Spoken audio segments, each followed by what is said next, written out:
En avril 2013, un forum sur une sortie de crise au nord. Donc nous sommes satisfaits parce que les résultats des assises vraiment rentrent dans la droite ligne de tout ce que nos résolutions ont recommandé. Je pense que nous sommes en train d'avancer avec les états généraux sur la décentralisation. Et une semaine après, l'organisation des assises nationales sur le Nord, je crois que c'est un grand pas que nous sommes en train d'emprunter. Et je suis très satisfait dans la mesure où tous les participants venus du territoire ont pu s'exprimer et en allant vraiment vers une réconciliation. Les débats ont été très fructueux, très transparents, les gens ont parlé avec le cœur et tout a été dit. Vraiment, les sujets ont été débattus dans leurs détails, surtout par rapport à la sécurité, à ce qui se passe aujourd'hui dans le nord du Mali, par rapport au développement, surtout au développement économique. Et les recommandations aussi ont résumé vraiment en grande partie ce que les participants ont proposé pendant les 3 jours des assises.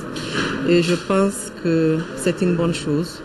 Et je vois la locomotive de la réconciliation démarrer. Cette locomotive doit surtout tenir compte de toutes les gares. Elle doit s'arrêter à toutes les gares, embarquer des fois d'autres, débarquer certains, et faire des arrêts. Et comme je disais, elle peut tomber en panne. Et à un moment donné, chacun d'entre nous doit descendre pour la pousser pour qu'elle redémarre. Nous sommes très satisfaits, la délégation de Kidal, nous sommes très satisfaits des assises, parce que ça répond réellement aux aspirations de ma région, c'est-à-dire le retour de la paix au niveau de notre pays et le retour au niveau de la région de Kidal. Donc vraiment, nous sommes satisfaits des assises. Le but de l'exercice était d'une part d'avoir un spectre très large de gens qui ont une vraie connaissance du problème.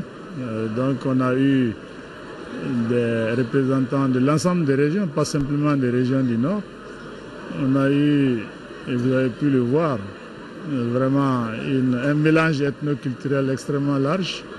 On a eu l'avantage d'avoir une très forte représentation des femmes et on a eu l'avantage d'un discours d'orientation du président de la République qui avait déjà ouvert les vannes quant à toutes les intentions publiques de ce que l'État veut faire en direction de ces régions. Donc, disons que la tâche, c'était de s'assurer que les gens puissent s'exprimer librement, qu'ils disent du fond du cœur ce qu'ils ressentent. Et effectivement, il y avait beaucoup d'émotions parce que nous avons des victimes, nous avons des gens qui ont vécu dans leur chair ce qui s'est passé. Mais les présidents des séances ont pu calmer l'opinion et tirer la meilleure ressource de toutes ces personnes qui ont accepté de parler. Sur ça, je crois que le gouvernement aura une bonne base pour travailler.